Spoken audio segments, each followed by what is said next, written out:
In times of trauma and adversity, we must create space for connection by sharing a story of hope.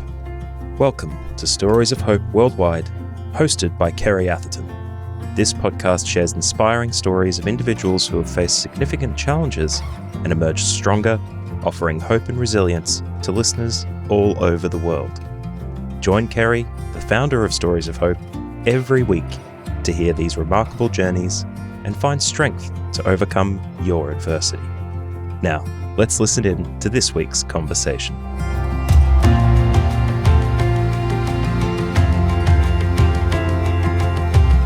Welcome to another episode of Stories of Hope Worldwide. I'm Kerry Atherton and I'm your host. Some people are terrified by them. Some people have been traumatised by them. But for some, they've been a haven of safety, healing and hope. And today's guest is Rhys Kirk, and he is a clinician in a mental health ward. And today we're going to be taking a look at life inside a mental health ward and Rhys's passion for starting this work. Welcome, Rhys. Good morning / afternoon to everyone. Great to have you here. It's great to be here. It's something that I'm very, very interested in and have quite a lot of passion about. So I'm very excited to at least get to share a couple of little insights from my side. Well, it was fascinating how we met, wasn't it? Because I was launching my latest book, Light Bulb Moments Through the Eyes of Men in Victoria, and I had no photographer. And I messaged somebody who I really wanted, and they're like, sorry, I'm busy. And then just a couple of days before, they sent your number and said, oh, this guy might be able to do some photography for you. And so I booked you, but then I told you what the event was about. And you said, oh, I'm so interested in mental health because I am a clinician in a mental health ward. So you were like the perfect person to capture the essence and the emotion of what we were talking about that night in that room. And it essentially was people who had struggled, who had been to the lowest point in their life and didn't have any hope left, and then had a light bulb moment which catapulted them out of that. Rhys, I'm really interested to know what led you into this work. So a very unlikely of meetings, which has worked out incredible. So I'm an occupational therapist, and I originally was very interested in neuro rehab. So my grandfather had quite a large stroke, and I really wanted to work in a space where you help people regain their independence, regain their function, and ultimately to be able to do the things that made them inherently who they were. And on my very last placement, because I always had a bit of an interest in kind of the rehabilitation space, particularly in forensics, my last placement, I was able to work in a secure mental health unit. Within a secure mental health unit, you work with a lot of people that have experienced significant trauma, lifelong illness, and kind of have a disproportionate amount of adversity that's been stacked against them. In that space, what I really enjoyed is trying to change the narrative. So we're talking about people that have experienced really quite adverse childhood, subsequently gone into substance use or been homeless or have never really had the same opportunities. And that's then been really impacted again by their mental health journeys. And so where I kind of fit into that picture is trying to change that course and try to work with the person I'm finding, change the direction of their life.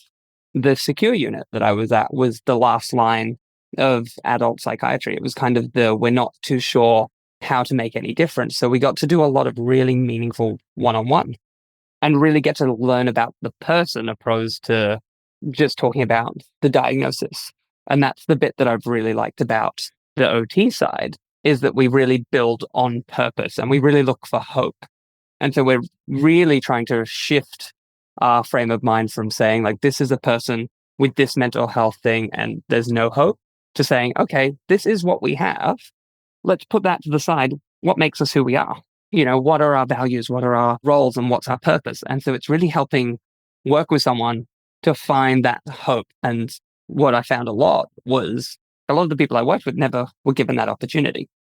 So, if you've been part of a system that doesn't give you hope, how do you then have that hope within yourself? Wow, that's so true. And that's right. There's a label, isn't it? But behind the label of mental health is a human. Yes. And it's that human aspect that you want to look at. You don't want to, everyone experiences their own mental health journeys. And sometimes you need someone there beside you, kind of helping you navigate that as well. And I think there's still such a negative stigma around mental health that we can feel quite ashamed to talk about it. We wouldn't feel the same shame if we broke our arm Yeah. and we needed to go and seek help. But we feel this when it comes to mental health, and just because we can't see it, Invisible illness often, isn't it? Yeah. And because we can't see it, we don't exactly know what to do. Yeah. It's really pertinent what you're saying there, because as a counsellor, a lot of my clients have actually been in a mental health ward. And the outside world, if you were to tell the people in the outside world that these people had been to a mental health ward, they would be shocked. Only because to the outside world, those people seem like they would be high functioning. One was working for $1 billion company in a very high management role. People from all walks of life got to the point where they couldn't cope on their own anymore, or through psychosis, which we'll talk a bit about later. I do counsel a lot of people with addictions who battle with psychosis, and that often lands people involuntarily in a mental health ward. But yeah, nobody can judge, can they? Because these people that have ended up in the psych ward, you would never think that it would happen to them. It can happen to anyone. Yeah, I think that's the big one. It can happen to anyone. And I think there's still such this negative connotation, one around like psych units and inpatient units and mental illness. We do think, oh, they've got everything going for them. Why would they have depression, or why would they have anxiety? And I guess that's the hardest part about mental illness is you could have everything going, for lack of a better word, perfect for you. You could have the perfect life and then be very depressed. Yeah. And it doesn't always make sense.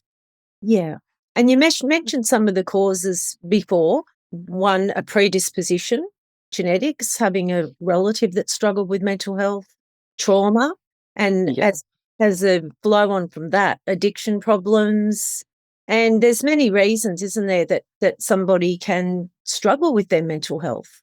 I wish that some of the people that I'd spoken to who had really adverse experiences had somebody like you in the ward, because their experience with a compassionate clinician would have made everything so much different.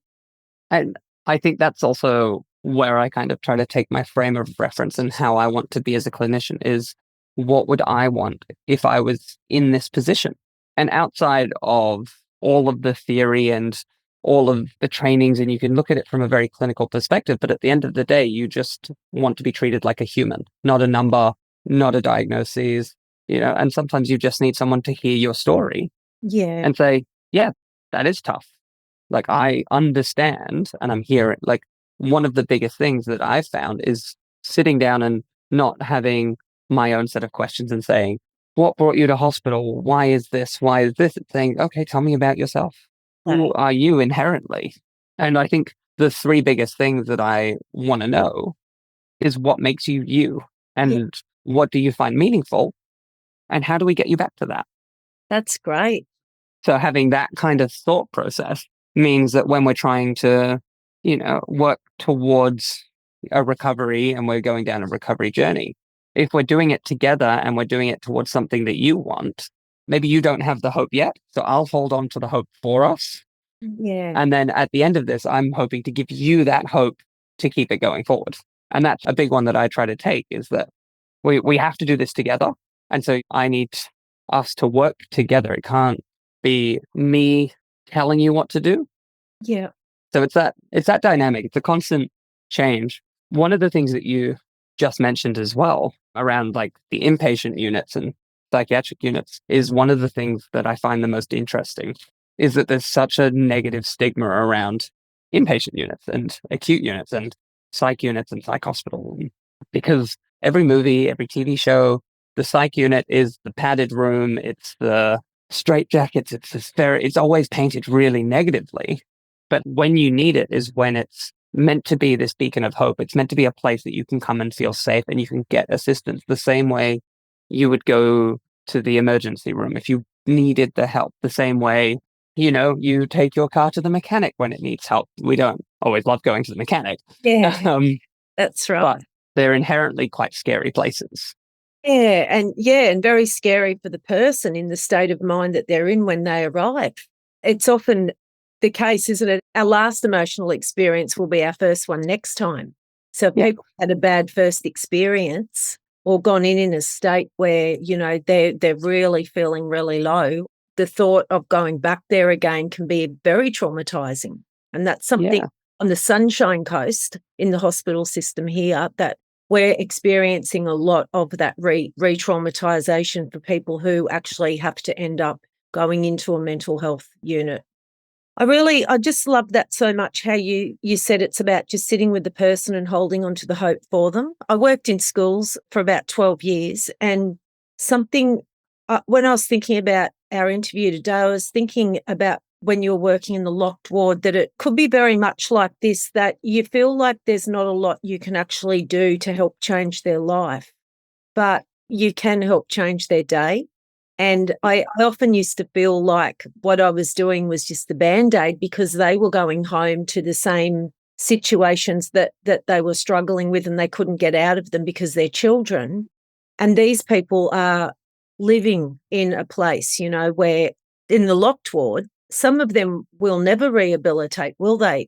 That's one of the hardest bits is, so when I did work in that space, was how do you help someone that has such a chronic presentation that, as just a bit of context, it's the people we were working with had treatment-resistant illnesses like schizophrenia or schizoaffective, and no amount of medication would, for lack of a better word, get rid of all of the symptoms, so all of the auditory hallucinations, so you have to then work, how do we live with this? Yeah. And then how do we manage that in the community? And for some people, it's such a difficult thing because their reality is so different to everyone else's. Yeah. That it can be really hard to find out how that fits together. Are you able to, without breaking confidentiality and not mentioning any names, are you able to tell us a story of somebody that really touched your life, that you got to know as a person in the locked ward? Yeah. My success story in my head, and he's usually the success story of success stories whenever I think about something that I felt like I had a real impact and felt like I did something meaningful. I go home and I'm like, if I do nothing else in my life, I know that what I did gave this person a different chance. Like it changed his narrative. He had been in and out of hospital units since his teens, and he had essentially been he'd been in a system. Anyone that you would speak to would no one ever talked about recovery for him. It was, there was no getting better. There was no better life. His kind of life was destined to just be hospital admissions. And when you talk to him about it, it was very much the same. No one could figure out what to do next. There was no next. He was just going to stay in hospitals because one of the more complex presentations, all of his symptoms were really quite distressing for him. And we spent about 2 years together, and we'd work on kind of finding what was meaningful. And so he had some things that were meaningful. And so we started really working on that. And over the course of our 2 years, there was a shift. And so there was a shift from our thinking as a health service. And the more important one is there was a shift in his thinking. And so his thinking changed from I'm not leaving to I might leave. Wow. And it was almost like you hear when people get to rock bottom. Yeah. And then they turn, there's something, there's a glimmer. And we now know that we can get better. The more I think about it, I think I was like the bumper rails in a bowling, and he kind of changed his own perceptions as we went through because we started doing more things together, and we showed that there is a life outside of just hospital. And now he lives in the community. Oh, wow. That's so great. And he's going on holidays. If you spoke to anyone, this man would never go on a holiday. The outlook on this gentleman's life was so bleak from, his perspective, everyone else's perspective, that you wouldn't expect him to go on a holiday. Like he now cooks. He's got staff that support him in his home. but he now cooks food for himself, Yeah. and he's Awesome. flourishing. Oh, that's so great. Yeah. A lot of people write other people off, don't they? But we can never Yeah. write anyone off. And I think we write ourselves off.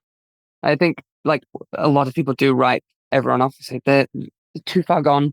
There's nothing we can do. There's something we can do is sit and have a coffee and normalize things. It's like, yes, this does suck. Yeah, the weather is great today. Like, what are things? Tell me about yourself. And the more we become human, I think as humans, we're inherently wanting to help each other Yeah. and we want connection.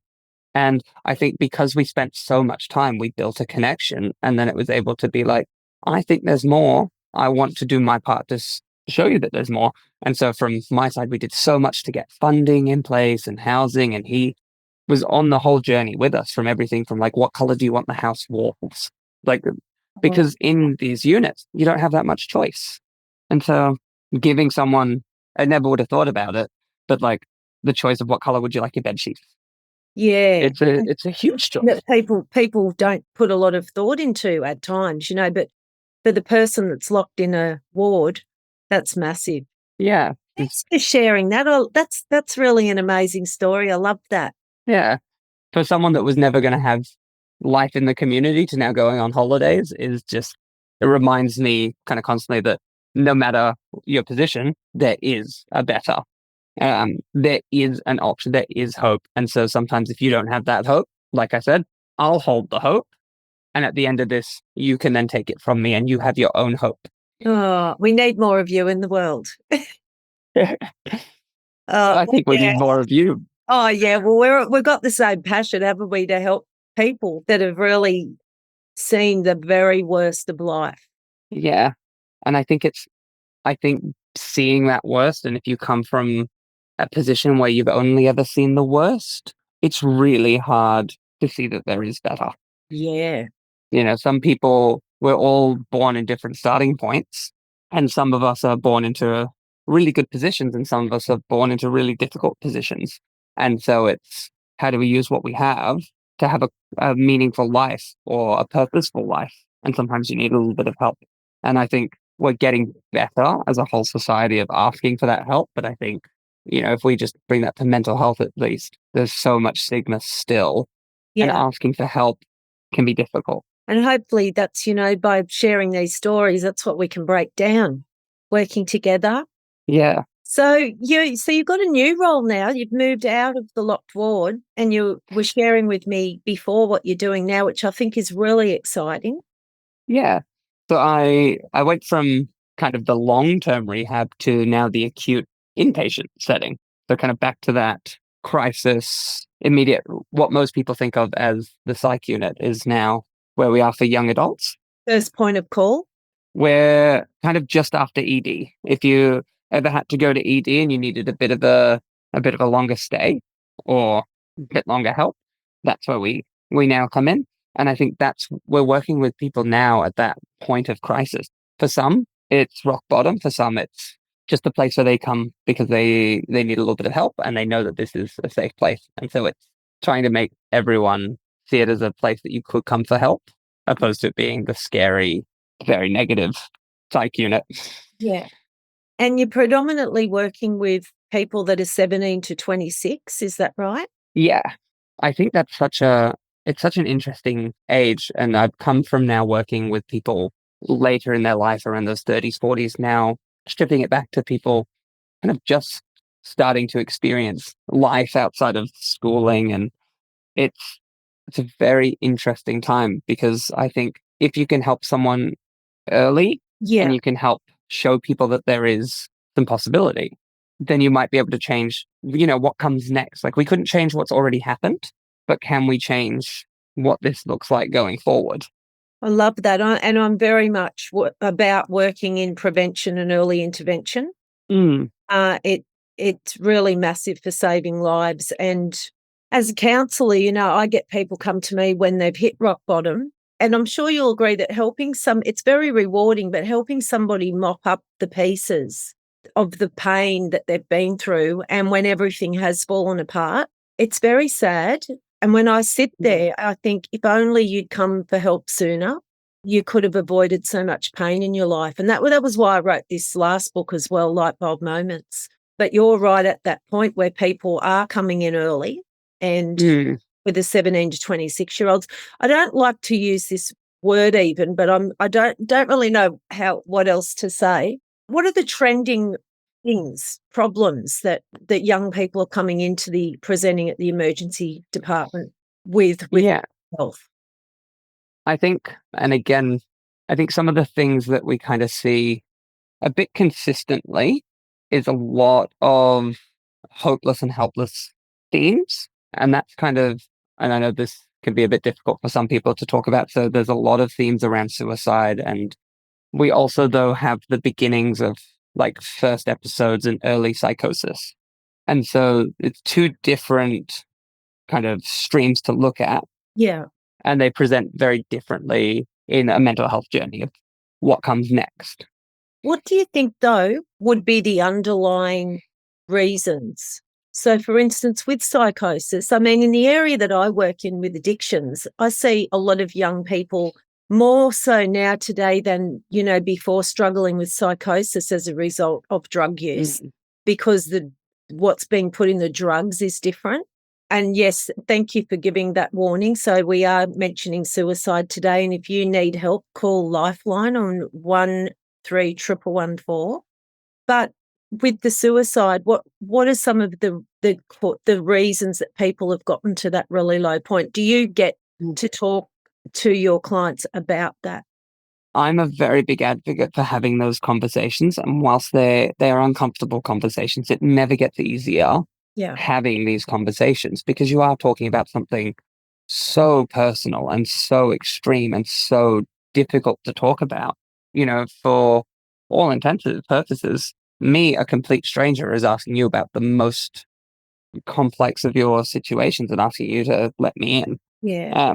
I try to have those conversations because a lot of the times people won't have the conversation and we're trying to find out, okay, if this is what's happening for you, what could we do differently? The kinds of themes that we see a lot of, or that at least from the conversations that I have, the key kinds of themes are around tipping points, hey? That's what. Yeah. The tipping points. Yeah. Usually around family dynamics, and family is always a complicated system. There is sometimes quite a lot of substance use, but if I teased out a really overarching theme, it's a lack of purpose or meaning or kind of hope for life. And so seeing some people come through and they're like, well, I don't know what else to do. There isn't a next step. There isn't anything I look forward to. I don't have anything. And so when you can't find something in your life, even one thing that you enjoy, it's really hard to conceptualize the idea that things get better. Do you think that this society today, the instant society, whereas 5 to 10 years ago, people had to work a lot harder. Well, let's just use AI, for instance. You don't have to sit down and put time and effort into a proposal now. You can just ask AI and within 2 minutes you've got a proposal. So do you think that young people are losing that hope of knowing how they can move forward because they've been in a generation where everything is just kind of handed and quickly available and they're at the click of a finger? And do you think that is having an impact on young people today with them not being able to have the skills to actually know what to do next to go forward? So I have very mixed thoughts a lot of the time around, say, like social media and kind of instant gratification.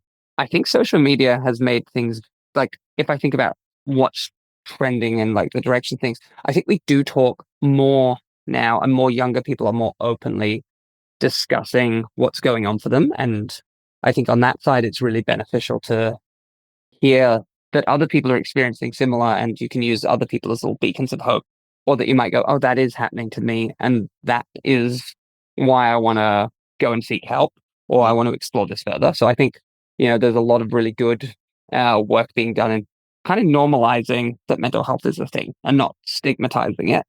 But I haven't thought too much on the instant part. I think it's really easy for me, for instance, to open up Instagram and see everyone driving these fast cars, living in flashy houses, making hundreds of thousands. And it's very easy to compare myself to that and say, I must not be doing good. I must not be having a good life. Or, I think we compare ourselves very quickly. And if we're constantly surrounded by people excelling or appearing that they're excelling, Yeah. then it's very easy for us to think that we don't matter, or that we don't have that same value. Yeah. Yeah. So I think on that side, it's a bit of a flip. And I think from being a photographer as well, and having done some of the, behind the scenes shoots of things, I've got a bit of a different perception on social media because of how much of it I can see is faked or built. It's a really hard space. But if you're quite young and that's all you're seeing, then I think that might make people lose a little bit of purpose or not feel like they're adding value. Yeah. I heard once somebody say comparison is the thief of joy. Oh, yeah. Oh, that is so true. So true. Thanks. That's a good insight there. Very good. Are you seeing more women or more men come in presenting at because as a mental health first aid trainer, something that we learn, I teach people in the statistics that while the suicide rate of men is higher, more women attempt suicide. Yeah. I see ebbs and flows. I think we have periods where we see a lot more of one presentation than another, as kind of a general thing that I've just noted. And I don't know if there's any backing to this. I see a lot more females presenting with almost like bipolar and the affective style conditions. I see a lot more males coming in with more of that aggression, psychosis, but I would say an even split that comes through really with depression and anxiety as like the kind of hallmarks. Yeah, okay. And what percentage would you say of the people battling with psychosis would be drug induced? I guess because I'm in the earlier section now, we do see kind of a higher number, and it's typically around like THC and ice as kind of generals. And can you explain what THC is just for the people out Uh, there not knowing what that is? yeah, it's super simplified weed. And so some people can smoke weed and it is relaxing, it's calming. And for some people, it kind of creates more of this anxiety, more of this paranoid feelings, more agitation. And so for that population, there is more of a predisposition to more of like a psychosis. Like that's the population that probably should stay away from substances. And also those that have had mental health issues in the family as well. Yes. And I've also heard reports for a long time now that a lot of the weed is actually laced with ice and other substances. Is that correct? I have heard so many different stories about people. I think that you don't know what's in the things that you're taking anymore. This is with so much readily accessible. How well do you know exactly what's in what you're taking? And I guess someone tells you that it's this, and you might trust the person, but you don't always know what's in it. And that can be very damaging. I think one of the most interesting things that I heard was that at some festivals they had pill testing stations so that if you were going to take something, you could at least check that what you were taking was what you thought you were taking, which, if we think from like a harm minimization perspective, if we take our optimism blinkers off and say, no one's going to use anything ever, it's either like a yes or a no. And we go, okay, if people are going to use something, how do we make it safer? Yeah. And I think that's a really good strategy because if people are going to, can we make it safer for them? But the substances is such a tricky one. And for some people, it can help make them feel calm. But if you have that, that predisposition, it can really be a driving force. I think of things in a bit of a triangle. When I'm exploring what's happening to someone, I have my three kind of things that I'm a little bit interested. Is there a family disposition? Yeah.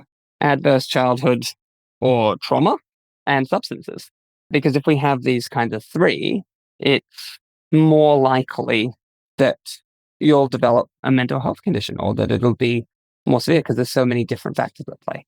Yeah. Yeah. What would you say to the person who is struggling and we talk about mental health being on a continuum in the mental health program, training, where people, we all sit somewhere, depending on life circumstances, what's happening on the days or the weeks, that can move.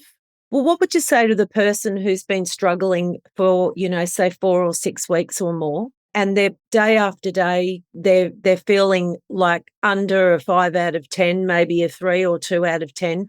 What would you say to that person? I would encourage you to reach out for someone and talk to someone, whether that's a friend or whether that's a clinician, and start to explore why maybe that's happening for you. But the hardest thing to do is carry it all on your own, and you wouldn't do it for any other condition that you had. If you broke your arm and you couldn't move your hand and you were experiencing pain, you'd reach out to kind of work on that pain. Yeah. And if you've got that low mood, that you're not finding enjoyment in the things that you used to, your routine isn't the same, your sleep's not the same, you're not eating the same, maybe these are little warning lights that your brain is saying, hey, we need help. Those little warning signs to say, okay, my body's trying to tell me we need something a bit more. And so reaching out would be the best thing. There's so many different free lines. They're anonymous. You can talk to a friend. You could talk to a doctor. Yeah, reaching out would be the biggest first step. And it might also help to hear it out loud for yourself. Great. That's great advice. Thank you. Rhys, in this work, people can develop compassion fatigue very easily if they don't have their own self-care strategies in place. What are some of yours? What do you do to kind of escape from the emotional stuff that you're hearing and seeing every day? What brings you joy? Yeah. So I love my Photography. photography. Yeah. And And you're the best photographer ever. I must Thank say, you are awesome. I appreciate that. I also love movement and sport. And so my community is very, like, the community that I attach myself to is also in the sport. So I do a lot of Muay Thai. I help coach and I get to train there. And so that's my big outlet where I don't have to think about anything. Do you do Spartan tournaments? So I recently this year started fighting in amateur leagues, which Right. is very different because I'm so, like, I have so much love and care and compassion. And then Yeah. I also love the competition of martial arts. I find things that I can get lots of my energy out and that I don't have to think. Yeah. Just tell me to punch the bag and I will just punch the bag. And I'm a massive advocate for know your early warning signs. And I think everyone has early warning signs. I encourage everyone to think about them. For just as a quick one, my bedroom is immaculate all the time. So my routine, because I love my routine, I wake up, curtains open, bed is made. But when I start to not make my bed the same, or I start to go to bed later, or not sleep as much, or eat a little less, or leave clothes on the ground, those are my warning signs that I'm Wow. slacking and I'm starting to go down a bit. Would that be, for someone listening, not taking care of yourself as much Yeah. as you normally would? Yeah. And I know that if I leave a t-shirt on the floor, everyone does it.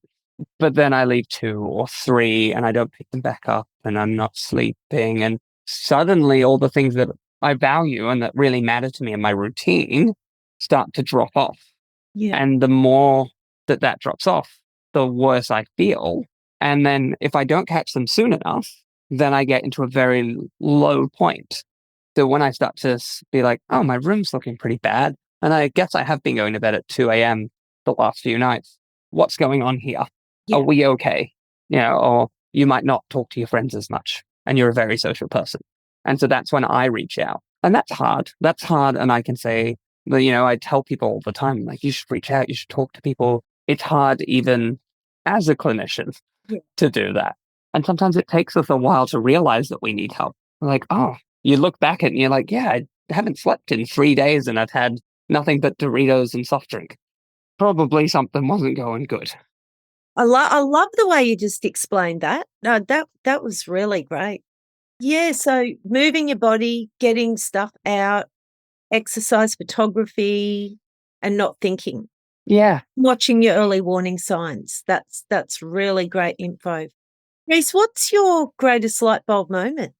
I think the biggest one, my biggest light bulb was realizing that there are other people that are experiencing similar things, that it's not a bad thing to reach out. It's not a weakness to reach out for help. If anything, it is a strength to reach out. It's one of the hardest things you can do, but it is also one of the best things that you can do.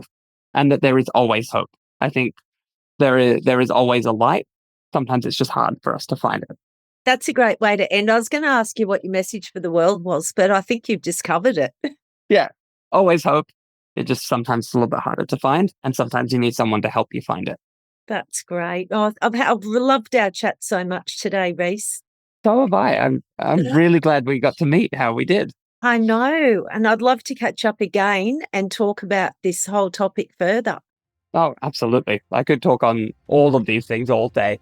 I'm such a fan, and I love that you're sharing more and more people's stories, because I think the more people can see that there is that light, the more people will start looking for that light. Well, you certainly are a light in many people's darkness, and I just wish there was more people around like you. Thank you. I appreciate it. Being with us today. See you next time. Thank you for listening to Stories of Hope with Kerry Atherton. If this conversation helped you, please consider sharing the podcast with a friend or leaving a rating and review on your podcast player. If you'd like to find out more about Kerry Atherton, head to storiesofhope.com.au, where you can purchase her books or find her next event. Check the show notes for links and information about our guest in this episode, and remember, you don't have to walk your path alone.